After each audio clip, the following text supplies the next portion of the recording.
हे सगळं म्हणजे षोडशोपचार. गणपतीचं ध्यान, आवाहन, आसन, पाद्य म्हणजे पाय धुवायला पाणी, अर्घ्य म्हणजे हातावरती दिलेलं सन्मानाचं पाणी, आचमन म्हणजे चूळ भरायला दिलेलं पाणी, त्यानंतर शुद्धोदकाचं स्नान, शुद्धोदकानंतर दूध, दही, तूप, मध, साखर या पंचामृताचं स्नान, पंचामृताचं स्नान झाल्यानंतर पूर्वांग पूजन संपतं आणि त्याच्यानंतर गुळखोबऱ्याचा किंवा पंचामृताचा नैवेद्य दाखवून अभिषेक केला जातो, जिथं अथर्वशीर्ष म्हटलं जातं.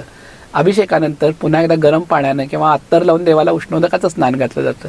त्याच्यानंतर त्याला वस्त्रामध्ये आपण प्रत्यक्ष वस्त्र नाही दिलं तर गेजांचं माण्याचं वस्त्र घालतो.